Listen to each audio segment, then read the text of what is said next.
সবুজ পাহাড়ের বাঁকে বাঁকে কখনো কি নিজের হারানো কোনো গল্প খুঁজে পেয়েছেন, যেখানে কুয়াশারা কথা বলে আর কমলালেবুর ঘ্রাণে মিশে থাকে পাহাড়ি মানুষদের অকৃত্রিম ভালোবাসা? অনির্বাণ আজ আপনাদের নিয়ে যাবে উত্তরবঙ্গের সেই মায়াবী ঠিকানায়, যেখানে সময় থমকে দাঁড়ায় প্রকৃতির কোলে। চলুন আজ আরও একবার উল্টে দেখা যাক শিটং ডায়েরির সেই অমলিন পাতাগুলো। 22শে ডিসেম্বর 2025 সকালে ঘুম ভাঙতেই শরীর থেকে অলসতার চাদর সরিয়ে যখন জানালার বাইরে তাকালাম, বুঝলাম আজ দিনটা অন্যরকম হতে চলেছে। অহলদারার সেই নিঃশব্দ কাঞ্চনজঙ্ঘা থেকে তিস্তার উত্তাল স্রোত, লাভাস ভিউ পয়েন্টে দাঁড়িয়ে তিস্তা ও রঙ্গিত নদীর মধুর মিলন চাক্ষুষ করা থেকে পাহাড়ের কোল ঘেঁষে তিনচুলের সেই অন্তহীন চা বাগান পেরিয়ে পেশকের মানুষের উষ্ণ আতিথেয়তা, শিটং ডায়েরির আজকের এই শেষ পর্বে শুধু দৃশ্য নেই, আছে একরাশ অনুভূতি। এমন এক সফর যা আমাদের শিখিয়ে দিয়ে গেল পাহাড় কখনো কাউকে রিক্ত হস্তে ফেরায় না। চলুন শুরু করা যাক শিটং ডায়েরির চূড়ান্ত পর্ব।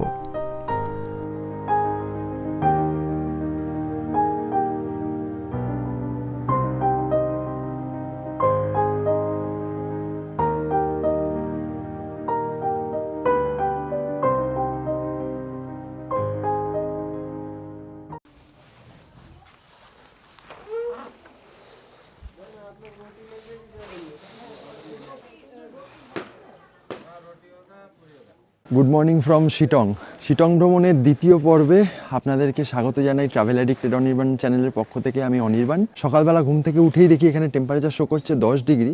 তো বেলা বাড়ার সাথে সাথে আস্তে আস্তে ঠান্ডার পরিমাণ কমছে, অর্থাৎ টেম্পারেচার বাড়ছে। চলুন আজকে একটা উপভোগ্য জার্নি হতে চলেছে। এখানে ভিউটা জাস্ট দেখুন।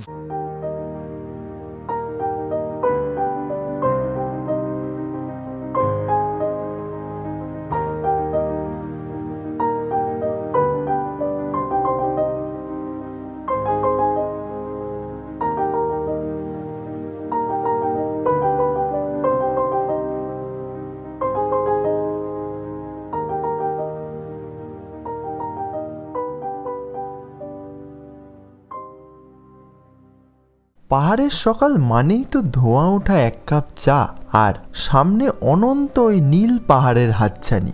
শহরের সেই যান্ত্রিক অ্যালার্ম নেই, আছে শুধু এক অদ্ভুত নৈঃশব্দ।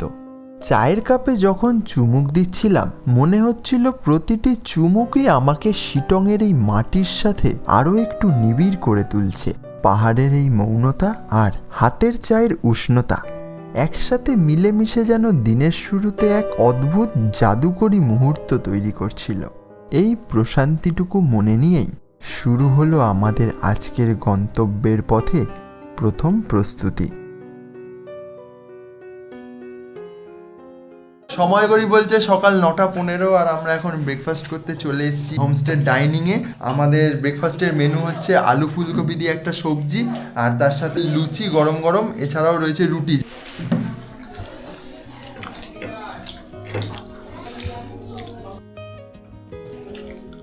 খাচ্ছি কেমন? ভালোই খাচ্ছি, খুব সুন্দর। সকালে হোমস্টের সেই ধোয়া ওঠা খাবারের সাথে মিশেছিল এক অদ্ভুত পাহাড়ি আন্তরিকতা।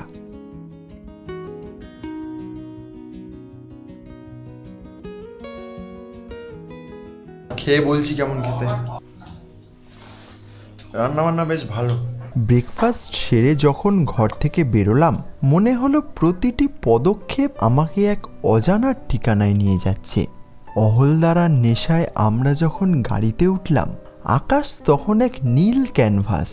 আমাদের গাড়িটা যখন পাহাড়ের শরীর বেয়ে ধীরে ধীরে উপরে উঠতে শুরু করলো, জানালার বাইরে বয়ে চলা সবুজ গাছপালাগুলো যেন স্মৃতির মতো এক একটা করে পিছনে ফেলে যাচ্ছিলাম।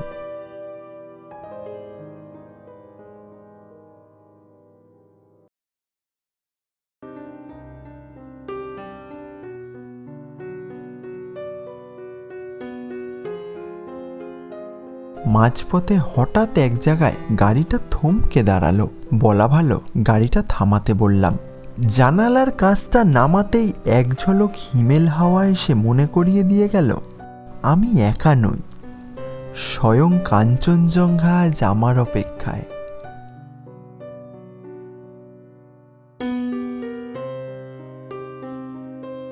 গাড়ির চাকা আবারও গড়াতে শুরু করলো তার গন্তব্যের উদ্দেশ্যে। দেখুন জাস্ট ভিউটা অসাধারণ।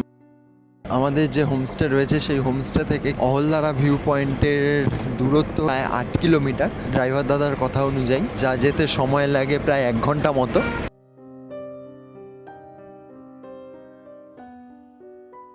এসে পৌঁছে গেছি অহলদারা ভিউ পয়েন্টের পার্কিং জোনে। ওখানে গাড়ি ঢোকার সময় এন্ট্রিতে নেয় 50 টাকা আর পার্কিংয়ে নেয় 150 টাকা। আমাদের যেহেতু বড় গাড়ি তাই জন্য 150, এই যে এই গাড়িটা। আর ছোট গাড়ির ক্ষেত্রে চার্জ নেয় 100 টাকা আর এন্ট্রি 50 টাকা, মানে 150 টাকা। আর বড় গাড়িতে 150 টাকা পার্কিং, 50 টাকা এন্ট্রি, মানে 200 টাকা। বেলা 11টা নাগাদ যখন আমরা অহলদারার চূড়ায় পৌঁছালাম তখন মনে হলো সময়টা যেন থমকে দাঁড়িয়েছে।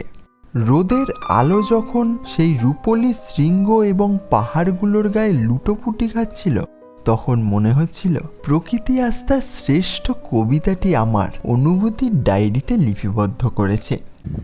কি অসাধারণ দৃশ্য, তাই না? জাস্ট অসাধারণ। সমুদ্রপৃষ্ঠ থেকে প্রায় 5000 ফুট উচ্চতায় অবস্থিত এই অহলদারা ভিউ পয়েন্ট। এখান থেকে তিস্তা নদী এবং কাঞ্চনজঙ্ঘা 360 ভিউ পাওয়া যায়। অহলদারার সেই শিখরে দাঁড়িয়ে আমি যখন আকাশকে ছুঁতে চাইছিলাম তখন আমার সাথে আসা বাজ পাখি ডানা মেলল সেই অসীম নীলিমায়। পাহাড়ের বুক চিরে যখন সে এগিয়ে যাচ্ছিল গভীর উপত্যকার দিকে মনে হচ্ছিল এই বিশালতা যেন কোনো এক না বলা গল্পের প্রারম্ভিক পরিচয়। চারিদিকের এই মায়াবী আবর্তনটা যেন প্রকৃতির এক রাজকীয় আলিঙ্গন। সে এক অদ্ভুত মুগ্ধতা, যেদিকেই চোখ যায় কেবল মেঘ আর পাহাড়ের লুকোচুরি। এ যেন পাহাড়ের সেই চিরন্তন আভিজাত্যকে দু চোখ ভরে প্রণাম জানানো। আর যখন সে ডানা মেলে ওই মেঘেদের ঠিকানায় নিজেকে সঁপে দিচ্ছিল তখন বুকের ভেতরটা কেমন যেন হাহাকার করে উঠল। বুঝলাম প্রকৃতির এই রূপের কাছে আমরা কতটা ক্ষুদ্র, অথচ আমাদের স্বপ্নগুলো ঠিক এই পাহাড়ের মতোই আকাশ ছোঁয়া। অহলদারা বুঝিয়ে দিল জীবনে থেমে যাওয়া মানেই শেষ নয়, বরং নতুন কোনো উচ্চতায় পৌঁছানোর এক একটা প্রস্তুতি। অহলদারার সেই মেঘেদের সাম্রাজ্য পেরিয়ে আমরা যখন নামথিং পোখরি পৌঁছালাম আমাদের স্বাগত জানালেন পাহাড়ের স্বয়ং বজরাংবলী। তার সেই শান্ত চাহনি যেন আমাদের এই বনের নির্জনতায় প্রবেশের অনুমতি দিচ্ছিল। অহলদারা ভিউ পয়েন্ট দেখে এসে এখন আমরা ঢুকছি আজকের আমাদের সেকেন্ড ডেস্টিনেশন নামথিং পোখরি। লেকের পাশের সেই পাহাড়ি মেঠোপথ ধরে যখন আমরা ওপরে উঠতে শুরু করলাম চারপাশটা হঠাৎ করেই খুব নীরব হয়ে গেল। দুপাশে নাম না জানা অজস্র পাহাড়ি উদ্ভিদ, কে জানে এদের মধ্যে কত রহস্য লুকিয়ে আছে। সমুদ্রপৃষ্ঠ থেকে প্রায় 4500 ফুট উঁচুতে অবস্থিত এই নামথিং পোখরি কেবল একটি হ্রদ নয়, এটি ইতিহাসের এক জীবন্ত দলিল। আচ্ছা জানেন কি, আমরা যেখানে দাঁড়িয়েছিলাম ঠিক সেখানেই হয়তো আমাদের পায়ের নিচে ঘাসের আড়ালে লুকিয়ে আছে 13 থেকে 25 মিলিয়ন বছর আগের কোনো এক আদিম প্রাণ, বিপন্ন হিমালয়ান সালামান্ডার। সারা বিশ্বে যা প্রায় বিলুপ্ত, তারা আজও এই শেলফু পাহাড়ের নির্জনতায় নিজেদের টিকিয়ে রেখেছে। রোদের লুকোচুরি খেলা গাছের ফাঁক দিয়ে অসাধারণ। এ জাস্ট একটা দারুণ মনোমুগ্ধকর প্রাকৃতিক সৌন্দর্য এখানকার। আপনারাও আসুন, ঘুরে দেখুন, এক্সপ্লোর করুন, ভালো লাগবে, খুব ভালো লাগবে। নিরিবিলি পরিবেশ, খুব সুন্দর জায়গা। বর্ষাকালে এই জায়গাটা আসা অ্যাভয়েড করবেন, পোকামাকড় সাপখোপের উপদ্রব থাকতে পারে, শীতে গ্রীষ্মে আসতে পারেন। বনের গভীরে সেই ছোট্ট শিব মন্দিরে যখন দাঁড়ালাম, মনে হলো প্রকৃতির এই অমোঘ শান্তির মাঝেই আসল ঈশ্বর বাস করেন। এখানকার বাতাস যেন ফিসফিস করে বলছিল, সব কিছু জয় করার চেয়ে কিছু জিনিসকে শুধু আগলে রাখাটাই জীবনের বড় সার্থকতা। একরাশ মুগ্ধতা আর সেই বিলুপ্তপ্রায় সালামান্ডারদের জন্য মনে মনে কিছুটা শুভকামনা নিয়ে আমরা আবার ফিরে এলাম আমাদের বাহনের কাছে। এবার গন্তব্য সেই চিরচেনা আই লাভ শিটং পয়েন্ট আর শিটং মনেস্ট্রি। নামথিংপোকরির সেই নিস্তব্ধতা পেছনে ফেলে আমরা যখন আই লাভ শিটং ভিউ পয়েন্টে এসে দাঁড়ালাম, চোখের সামনে ফুটে উঠল এক সবুজ উপত্যকার বিশালতা। মনে হচ্ছিল প্রকৃতির এক অদ্ভুত অলংকার। ভিউ পয়েন্টের ঠিক নিচেই রাস্তার ওপারে দেখা দিল শিটং মনেস্ট্রি। রাস্তার ধারেই গাড়ির পার্কিং থাকবে, সেখান থেকেই আপনাকে ওপরে গিয়ে আই লাভ শিটং পয়েন্টটা দেখে আসতে হবে। মন্দিরের সেই পবিত্র নিস্তব্ধতা আর বৌদ্ধ পতাকার মৃদু আওয়াজ যেন মনের সবটুকু ক্লান্তি ধুয়ে দিচ্ছিল। ধর্ম বা নাম নয়, এখানে মানুষের প্রার্থনা মিশে থাকে পাহাড়ের শুদ্ধ বাতাসে। সেখানে কিছুটা সময় কাটিয়ে এবার আমাদের লক্ষ্য ছিল সেই আকর্ষণ যার জন্য শিটং পরিচিত। শিটং ডায়েরির পাতাগুলো যত উল্টাচ্ছিলাম ততই মোহময়ী হয়ে উঠছিল এই মায়াবী গ্রাম। 50 টাকার বিনিময়ে যখন সেই কমলালেবুর সাম্রাজ্যে পা রাখলাম, মনে হলো কোনো এক রূপকথার রাজ্যে চলে এসেছি। প্রতিটা গাছ যেন সোনা রোদে রাঙানো ফলের ভারে নুইয়ে পড়েছে। তবে পাহাড়ের নিয়ম বড় কড়া। ভালোবাসা নিতে বাধা নেই, কিন্তু তাকে আঘাত করা বারণ, অর্থাৎ গাছ থেকে লেবু ছেঁড়া বারণ। লেবু ছিঁড়লে মাথাপিছু 500 টাকা জরিমানা। এখানে আপনারা কমলা লেবু গাছে হাত দিয়ে ছবি তুলতে পারবেন, ভিডিও করতে পারবেন, কিন্তু গাছ থেকে কমলা লেবু ছিঁড়লে 500 টাকা করে জরিমানা হবে। কমলা লেবুর সেই মিষ্টি ঘ্রাণ আর এই সাম্রাজ্যকে দুচোখ ভরে দেখে জুড়িয়ে নেওয়া প্রাণ, সব মিলিয়ে একরাশ মুগ্ধতা নিয়ে আমরা যখন পাহাড়ি আস্তানায় ফিরে এলাম, মনে হলো যেন কোনো এক শান্তির ঠিকানায় ফিরলাম। সময় ঘড়ি বলছে দুপুর 3:55, আর আজকের মতো আমরা আমাদের জার্নি শেষ করে এসে পৌঁছেছি আমাদের হোমস্টেতে। এখন আমরা লাঞ্চ করব, লাঞ্চ করে দেন আমরা একটু রেস্ট নেব বা ঘুরতে যাব। পাহাড়ি চালের সেই ধোয়া ওঠা ভাতের গন্ধে লুকিয়েছিল এক অদ্ভুত মায়া। পাহাড়ের আসল জাদু তো তার শৃঙ্গে নয়, বরং এই ডাইনিং টেবিলের গল্প আর আন্তরিকতায় মিশে থাকে। সন্ধ্যায় যখন বাইরে অন্ধকার নেমে এলো, তখন ঘরের ভেতরে চলে এলো পাহাড়ের সেই চিরসাথী 1 কাপ ধোয়া ওঠা চা আর মুচমুচে ভেজ পকোড়া। ঘরের বাইরে কনকনে ঠান্ডা আর ভেতরে প্রিয় মানুষগুলোর হাসি মুখ। জীবনের সবটুকু প্রাপ্তি তো আসলে এই ছোট ছোট মুহূর্তগুলোতেই লুকোনো থাকে। সময় ঘড়ি বলছে এখন সন্ধ্যে 6:45, আর আমি বেরিয়ে পড়েছি এখানে ইভিনিং ওয়াকে। আমাদের হোমস্টের কাছে একটা মন্দির রয়েছে, সেই মন্দিরটা দেখতে এসেছি। কি মন্দির এখনও জানি না, না গেলে বুঝতে পারবো না। তো এখন যাচ্ছি এই পাহাড়ি রাস্তা ধরে, হেঁটে হেঁটে যেতে ভালোই লাগছে। বেশিক্ষণ হাঁটবো না, কিছুক্ষণ হেঁটে আবার হোমস্টেতে ফিরে যাব। ফাইনালি আমরা মন্দিরের কাছে চলে এসেছি। এটা হচ্ছে সিদ্ধেশ্বর মহাদেবের মন্দির।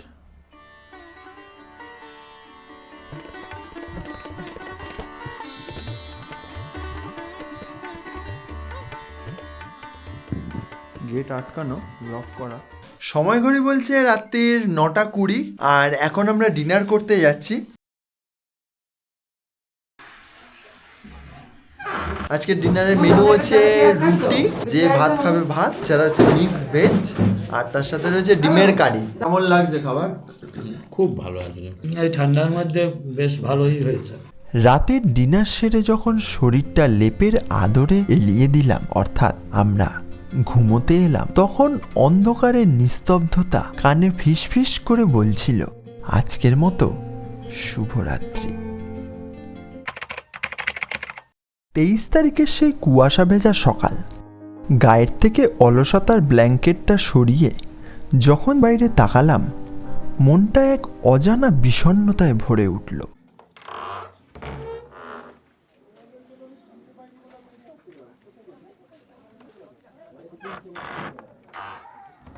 Good morning. তো আজকে আমাদের শিটংয়ে লাস্ট ডে। আজকে হচ্ছে 23শে ডিসেম্বর 2025। আমরা শিটং থেকে ব্রেকফাস্ট করে রওনা দেব পেশকের উদ্দেশ্যে। যাওয়ার পথে বিভিন্ন সাইট সিন করবো, যেমন লামাহাটা ইকো পার্ক থেকে শুরু করে তিনচুলে, এগুলো দেখে তারপরে আমরা পৌঁছাবো আমাদের পেশকের হোটেলে। শিটংয়ের সেই শেষ এক কাপ চা আর পরিবারের সাথে ব্রেকফাস্টের সেই হাসি মুখগুলো সবাই যেন ফ্রেমবন্দি হয়ে থাকছিল মনের মণিকোঠায়। আমাদের ব্রেকফাস্টে দিয়েছে গরম গরম লুচি আর ঘুগনি, যারা রুটি খেয়েছে রুটি তাদের জন্য, আর ঘুগনি আর একটা করে ডিম সেদ্ধ। পুরিগুলো অসাধারণ খেতে। সময় ঘড়ি বলছে সকাল 10টা 40। এখন আমরা রওনা দিচ্ছি পেশকের উদ্দেশ্যে।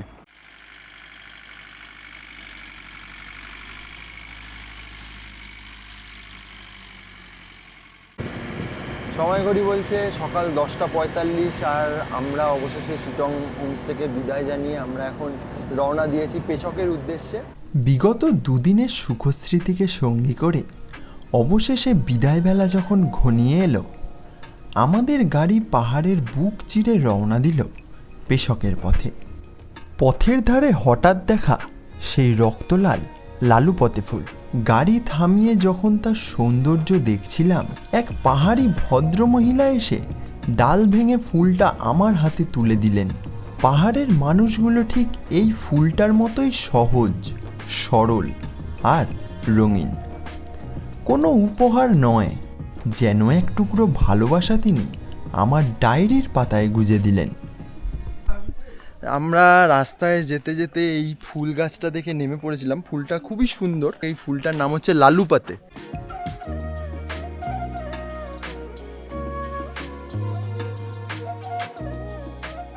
সাইট সিন করার পথে এখন এসে দাঁড়িয়েছি মংপো মার্কেটের সামনে। এটাই এখানকার সবথেকে বড় market. Peshok Mungpoo road. Darjeeling 29 kilometre, Kurseong 45, Mirik 55 kilometre. এই রাস্তাটা চলে যাচ্ছে দার্জিলিং হিলস ইউনিভার্সিটির দিকে। এগুলো কত করে? 550।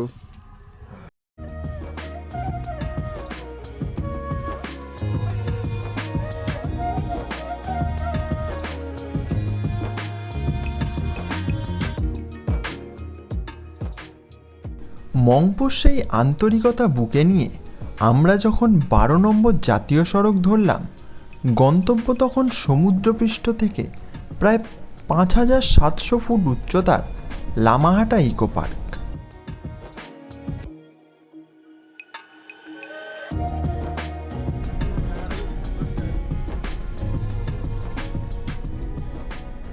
সময় ঘড়ি বলছে এখন দুপুর 1টা 30, আর আমরা পৌঁছে গেছি লামাহাটা ইকো পার্কে। মাথা পিছু 20 টাকা টিকিটের বিনিময়ে ঢুকতে হয়। লামাহাটা ইকো পার্কের টিকিট কাউন্টার। আমরা মাথা পিছু 20 টাকা করে টিকিটের বিনিময়ে ঢুকে পড়েছি লামাহাটা ইকো পার্কে। তো শিটংয়ের থেকে কিন্তু এখানে ঠান্ডা অনেক বেশি। ধুপির বন আর অর্কিডের মাঝে যখন 5 বছরের পুরনো সেই বৌদ্ধ গুম্বার নিস্তব্ধতা এসে কানে লাগে, তখন মনে হয় জীবনটা তো আসলে এভাবেই চলতে থাকার নাম। এটি পশ্চিমবঙ্গের একটি নির্মল পরিবেশ পর্যটন কেন্দ্র, যা দার্জিলিং শহর থেকে প্রায় 23 কিলোমিটার দূরে অবস্থিত।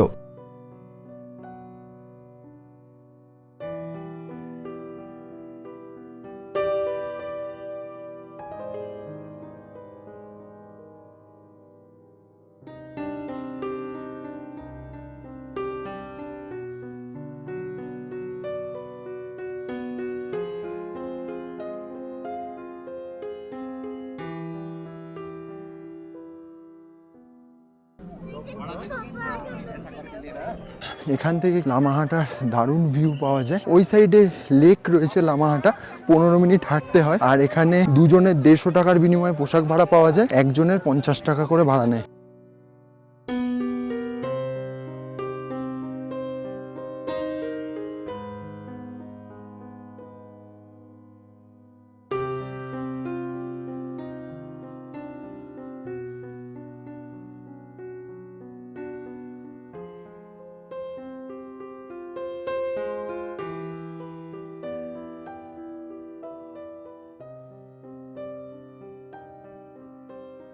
ফাইনালি লামাহাটা ইকো পার্ক দেখার পর এখন আমরা গাড়িতে উঠছি, আবার রওনা দিচ্ছি তিনচুলের উদ্দেশ্যে।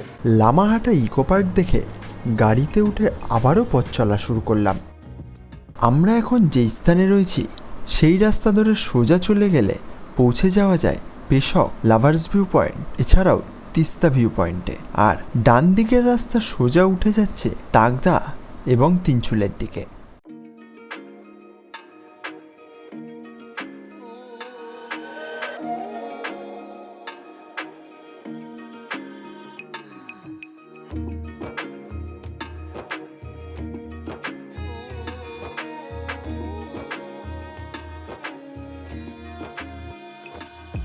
ফাইনালি আমরা এসে পৌঁছেছি তিনচুলের চা বাগানে।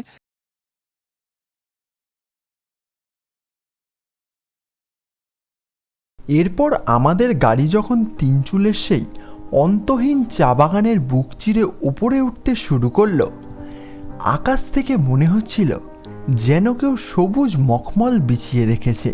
সেই চা বাগানের মাঝে অবস্থিত হোটেলের ব্যালকনিতে বসে যখন ধোঁয়া ওঠা চা এবং খাবারের তৃপ্তি খুঁজছিলাম, তখন দূরে দিগন্ত বিস্তৃত চা বাগান যেন নীরবে বলছিল, এই সৌন্দর্য শুধু দেখার নয়, অনুভবের। এই ব্যালকনিটা যেন এক জাদুকরী গবাক্ষ। চা বাগানের সমান্তরাল রেখাগুলো যখন দিগন্তে গিয়ে মিশেছে, তখন মনের ভেতর থেকে এক অদ্ভুত প্রশান্তি নেমে আসছিল। তিনচুলের এই বিশালতার কাছে নিজেকে খুব ক্ষুদ্র মনে হলেও সেই মুহূর্তের মুগ্ধতা ছিল আকাশ ছোঁয়া। সবুজের এই রাজত্বকে দু চোখ ভরে প্রণাম জানিয়ে আমরা আবার গাড়িতে উঠলাম। পাহাড়ের মায়াবী আঁকাবাঁকা পথ ধরে তিনচুলের সবুজ সমুদ্রকে পেছনে ফেলে আমাদের যাত্রা আজকের শেষ আস্তানা পেশকের উদ্দেশ্যে।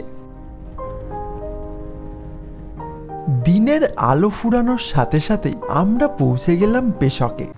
Finally we have reached at Peshok. পেশকে এসে পৌঁছে গেছি।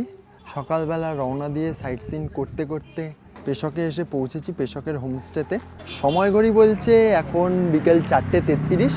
আমাদের অনেকক্ষণই সময় নষ্ট হয়েছে, কারণ আমরা ওই মার্কেটে নেমেছিলাম, মার্কেটে কিছুটা সময় নষ্ট হয়েছে। এছাড়া আমরা তিনচুলে, তারপরে লামাহাটা ইকো পার্ক, এখানে অনেকক্ষণ টাইম লেগেছে, যে কারণে দেরি হয়েছে। শিটংয়ে আমাদের হোমস্টে থেকে দীর্ঘ 37.2 কিলোমিটার পথ অতিক্রম করে আমরা অবশেষে পৌঁছালাম আমাদের আজকের আস্তানায়।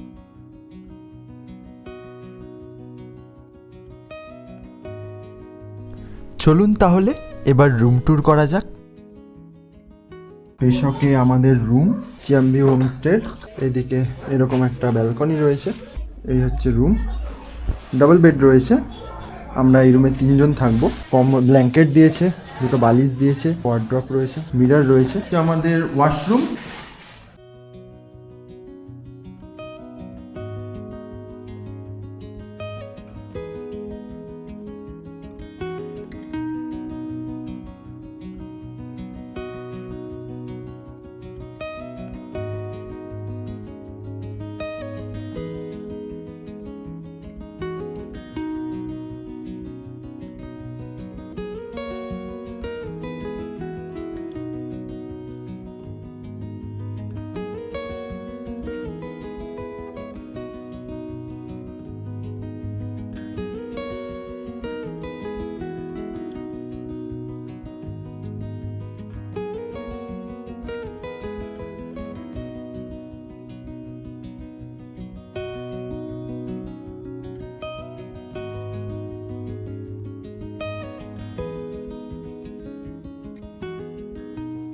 কেউ কেমন খাচ্ছো? রান্না বান্না কেমন হয়েছে? ভাতটাও ভালো লেগেছে, ডালটাও ভালো লেগেছে, রান্না তরকারিটাও সুপার।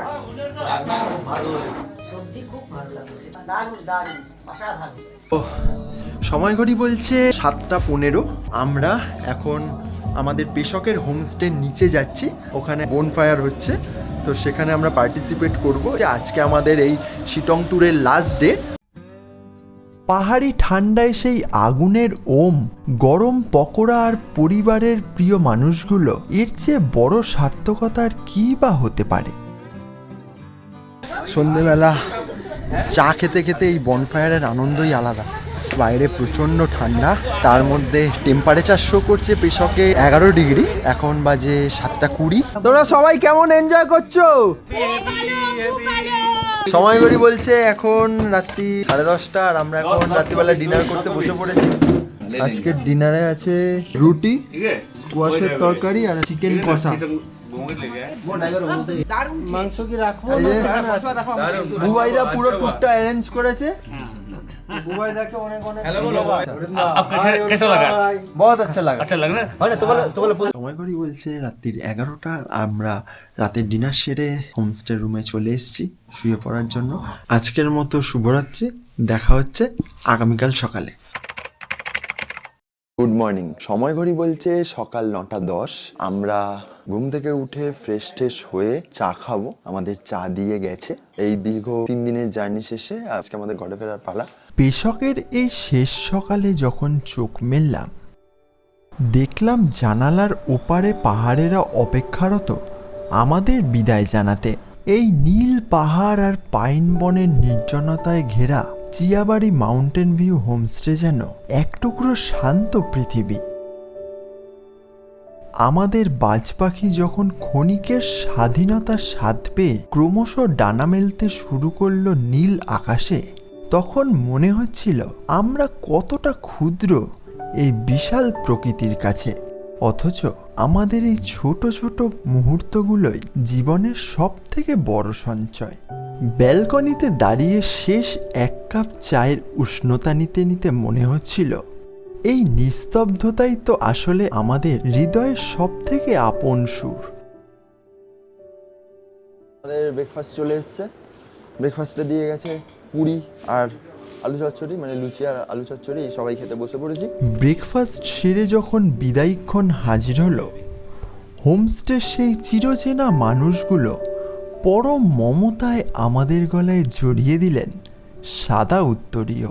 মনে হলো ওটা শুধু এক টুকরো কাপড় নয়, ছিল পাহাড়ের পবিত্র আশীর্বাদ। তাদের সেই হাসি মুখ আর দুহাত জোর করে বিদায় জানানোর মুহূর্তটায় কেমন যেন এক চেনা মায়া লুকিয়েছিল। মনে হচ্ছিল হয়তো এই পাহাড়ের কোনো এক খাঁজেই আমাদের পূর্বজন্মের কোনো স্মৃতি ফেলে গিয়েছিলাম, যা আজ এই মানুষগুলোর ভালোবাসায় পূর্ণতা পেল। আজ থেকে পেশক আর শুধু গন্তব্য রইল না, হয়ে রইল এক ফেলে আসা ঠিকানার নাম। আমরা অভিভূত, আমরা অভিভূত। এদের সবকিছুই ভালো, খাওয়া দাওয়া, ব্যবস্থা, ব্যবহার এবং আমরা তাতে অভিভূত। ফাইনালি আমরা এখন রওনা হব শিলিগুড়ির উদ্দেশ্যে। যাওয়ার পথেই দেখে নেব পেশক টি গার্ডেন, এছাড়াও লাভাস ভিউ পয়েন্ট আর তিস্তা রিভার র্যাফটিং পয়েন্ট। পেশকের মাউন্টেন ভিউ হোমস্টে থেকে আমরা বেরিয়ে এখন রওনা দিয়ে দিয়েছি পেশক টি গার্ডেনের উদ্দেশ্যে। আমাদের মাউন্টেন ভিউ হোমস্টে থেকে পেশক টি গার্ডেনের দূরত্ব হচ্ছে 3.8 কিলোমিটার, যা যেতে সময় লাগবে 10 থেকে 15 মিনিট। গাড়ি যখন ধীর লয়ে চলতে শুরু করলো, দুপাশে দুহাত মেলে দেখা দিল পেশকের সেই আদিগন্ত চা বাগান। মাইলের পর মাইল সেই সবুজ মখমলের চাদর যেন আমাদের কানে কানে বলছিল, আবার এসো এই চিরসবুজের কোলে। চা বাগানে আপনারা এইসব পোশাক পরে ছবি তুলতে পারবেন, ভিডিও করতে পারবেন। चा पाता हैंडमेड की इधर का ये कितना का क्या? किलो का 1200 है, थोड़ा डिस्काउंट होगा। 100 रुपीस वाला भी है पैकेट, आधा किलो 1 किलो सब मिलेगा। चा पाता 1200 টাকা কিলো। ये खेतों के 100 रुपया। ऑरेंज कितना 170 कितना पीस होगा?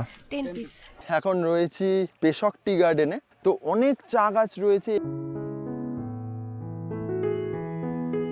এখন আমরা লাভাস ভিউ পয়েন্টে চলে এসেছি। পেশক টি গার্ডেন থেকে 2 মিনিট দূরত্বে এই লাভাস পয়েন্ট। আমরা ফাইনালি এসে পৌঁছে গেছি লাভাস ভিউ পয়েন্টে। এটি পেশক টি গার্ডেন থেকে 2 থেকে 3 মিনিটের দূরত্বে অবস্থিত। দারুণ জায়গা।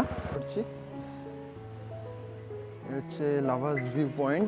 যাওয়ার পথে লাভাস ভিউ পয়েন্টে যখন দাঁড়ালাম, দেখলাম তিস্তার রঙ্গিতের সেই মায়াবী সঙ্গম, ঠিক যেন আমাদেরই জীবন। কতটা আলাদা পথ থেকে এসে এক জায়গায় মিশে যাওয়া, আবার এক নতুন স্রোতে লক্ষ্যহীনভাবে এগিয়ে চলা। গাঢ় সবুজটা হচ্ছে গিয়ে রঙ্গিত নদী, ওখানে মিশেছে। আর এই সাইড দিয়ে বয়ে চলেছে তিস্তা নদী। তিস্তা ও রঙ্গিত নদীর মিলনস্থল হচ্ছে লাভাস ভিউ পয়েন্ট। লাভাস ভিউ পয়েন্ট দেখার পর চিরসবুজের বুক চিরে আমরা আবারও রওনা দিলাম আজকের আমাদের অন্তিম গন্তব্য তিস্তা রিভার র্যাফটিং পয়েন্টের উদ্দেশ্যে।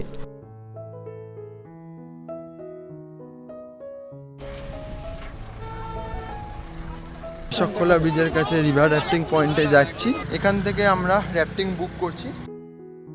র্যাফটিংয়ের charge office area to Rabijhora 15 minute 3500, rubber বোটে টু তিস্তা 5 কিলোমিটার 5000, 1 ঘন্টা রাইড।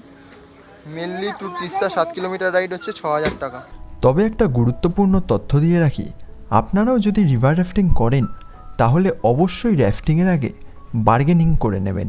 সবশেষে তিস্তার সেই চূড়ান্ত রোমাঞ্চ, বরফ শীতল জলের ঝাপটা, ঢেউয়ের সাথে লড়াই, পাহাড়কে বিদায় জানানোর এর চেয়ে সাহসী উপায় আর কী বা হতে পারে। ভিডিওর শেষে এই উত্তাল তিস্তার ঢেউয়ের মতোই রোমাঞ্চ নিয়ে যখন শিলিগুড়ির পথে ফিরলাম, তখন বুঝলাম শিটং ডায়েরি শেষ হয়েও আসলে শেষ হলো না।